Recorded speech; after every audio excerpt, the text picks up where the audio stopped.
ક્યારેક ક્યારેક આપણને એવું દ્રશ્ય દેખાય છે. મારી વિનંતી છે મારા દેશના ભાઈઓ બહેનોને, યુવાન ભાઈ બહેનોને, ખાસ ચમત્કારોથી બચો, પરચી કઢાવાથી બચજો. ત્યાં તમારું કલ્યાણ નહીં થાય અને તમારું એટલું બધું નુકસાન થશે કે પછી કોઈને મોઢું દેખાડવા જેવું નહીં રહે. શું કામ ફાફા મારો છો? કારણ કે દુઃખને મટવાની વ્યવસ્થા નથી, નથી ને નથી. એકવાર નહીં અનેક વાર મેં કથાના માધ્યમમાં કીધું છે કે દુઃખ મટવાનું નથી. દુઃખ જ્યારે પડે ત્યારે આંખમાં આંસુ સાથે ચતુર્ભુજ દાદા પાસે રોઈ લો. એ તમારા આંસુ નહીં જોઈ શકે, એ તમારું દુઃખ દૂર કરશે. બાકી દુઃખને મટવાની વ્યવસ્થા નથી. અને જો મટવાની વ્યવસ્થા હોત તો હનુમાન ચાલીસામાં તુલસીએ લખ્યું ન હોત, તુમરે ભજન રામ કો પાવે, જન્મ જન્મ કે બિસરવું હિન્દીમાં, એનું ગુજરાતી કરો એટલે ભૂલી જવું થાય. દુઃખને ભૂલવાની વ્યવસ્થા છે, મટવાની વ્યવસ્થા નથી. કોઈ દુનિયાના ચમરબંધી આવે તો એની વાતમાં આવતા નહીં કે હું તમારું દુઃખ મટાડે. આ માદળિયું તમે બાંધી લો, આ તમે ગળામાં પહેરી લીધો, આ તમે હાથમાં કાંડામાં પહેરી લો. યાદ રાખો, દુઃખને મટવાની વ્યવસ્થા નથી, દુઃખને માત્ર ભૂલવાની વ્યવસ્થા છે. અને ભૂલી જાય મરદનો દીકરો 56ની છાતીનો. ભૂલતા શીખો.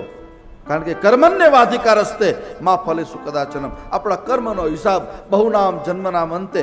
ઘણા લોકો મારી પાસે આવે, બાપુ અમે કોઈ ખરાબ કામ કર્યા નથી, અમે ખોટું નથી કરતા, અમે મંદિરે જઈએ છીએ, દર્શન કરીએ છીએ, સાધુ સંતોના દર્શન કરીએ છીએ, સાધુ સંતોની સેવા કરીએ છીએ, ગૌશાળામાં સેવા કરીએ, છતાંય અમારા ઘરમાં દુઃખ કેમ આવે છે? ત્યારે હું એને એટલું જ કહું કે આ જન્મની તને ખબર છે. આપણને બધાને ખબર હોય ને, મને તમને બધાને આ જન્મની ખબર છે.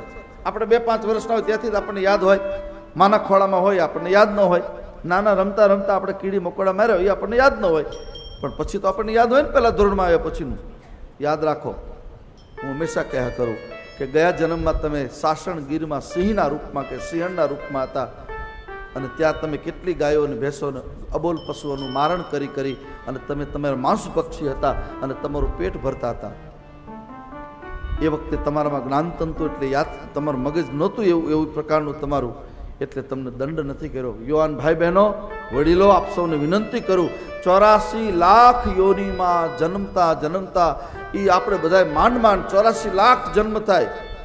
અંડજ, જરા, સ્વેદજ અને ઉદ્વિજ, 21 ચોખ્ખું 84, 21 લાખ આપણા જન્મ થયા. એ બધામાં સકર્મ અકર્મ વિકર્મ ભેગા કર્યા, એ બધાનું પ્રાયશ્ચિતનું કારખાનું કોઈ મોટામાં મોટું હોય તો મનુષ્ય દેહ છે. ક્યારેક ચિલ્ડ્રન હોસ્પિટલમાં જાઓ, નાના બાળકોને દાખલ કર્યા હોય ને ત્યારે એના શરીરમાં જે નળીઓ ભરાયું હોય એને પેટીમાં રાખ. જન્મેલા બાળકને પેટીમાં શું એને કર્મ કર્યું હજી એની માને ઓળખતું નથી, એનો બાપ કોણ છે એને ખબર નથી. નાના બાળકોને પેટીમાં રાખે છે. પેટી એટલે ICCU કહેવાય કે બાળકો માટે.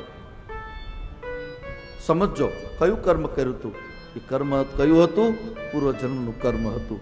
ગયા જન્મમાં એનું જે કંઈ કર્મ હતું એ કર્મનો હિસાબ આમાં ભોગવવો પડે છે. એટલે તમે સારું જીવન જીવતા હોય તો સહન કરવાની શક્તિ ચોક્કસ આપશે, પણ ભટકવું નહીં, ક્યાંય ભટકશો નહીં. નકર કોઈ કપટ મુનિ મળી જશે ને તો હતું નહોતું કરી નાખશે. દુઃખને સહન કરતા શીખો અને સુખને સેવન કરતા શીખો. દુઃખને સહન કરો, સુખનું સેવન એટલે મારો રૂપિયો, મારો પૈસો, મારી કમાણીનો રૂપિયો. લક્ષ્મી એટલે માં કહેવાય. માનું દૂધ પીવાય અને પોષણ મેળવાય, આપણે બધાએ પીધું છે. એ માના દૂધને કોઈ પ્યાલામાં લઈને વેચવા નીકળે તો એને રાક્ષસ કહેવાય. એમ તમારો મારો રૂપિયો, આ સાધુ સંતો જે સમજાવે છે, લક્ષ્મી એ ખોટા માર્ગે ન જાય એનું ધ્યાન રાખજો. એ દારૂ ને જુગાર ને નોનવેજ ને વ્યભિચારમાં જ્યારે આપણો રૂપિયો જાય છે પછી એકાદા 2 દશકામાં પાછળ કોઈ વાસ નાખનારું નથી રહેતું. આવા હજારો દાખલા જોયા છે. એટલે બચવાની વાતો અહીંયા કરી છે. સંતોની વાતો, સાધુ સંતો તમને શું કહે છે? એક વસ્તુ ધ્યાન રાખજો, કોઈ પણ સંત તમે જેને પ્રેમ કરતા હોય ગુરુ તરીકે સંત, એ જ્યારે તમારી ઉપર ગરમ થાય થોડા, ત્યારે તમને ન ગમે એવું કહે ત્યારે સમજવાનું કે હવે મારો સ્વીકાર થઈ ગયો. હાજી નાજી કરે.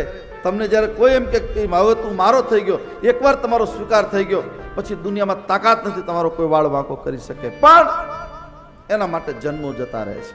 બહુ નામ જન્મનામ જબ બહુ કાલ કરીએ સત્સંગા. અનંત કાળ સુધી સત્સંગ કરો ત્યારે આવું થાય છે. સદગુરુ કોઈને સ્વીકારે નહીં જલ્દી જલ્દી. એ વેપારી નથી, એ કંઠી બાંધવા વાળા નથી, કંઠીના ઠેલા ગમે એના ગળામાં નાખી દેનારા નથી. એને ભક્તોના મોટા મોટા ક્રાઉડ ભેગા કરી અને ધર્મના નામે ધતિંગો નથી કરવા. સાચો સદગુરુ એ છે, એ તમારે કંઠી નહીં બાંધે, તમારો કંઠ પકડી લેશે. કંઠનો અર્થ છે ચિત્તવૃત્તિ. જેના સાનિધ્યમાં તમે જાઓ તમારી ચિત્તવૃત્તિ ઓટોમેટિક શુદ્ધ થઈ જાય.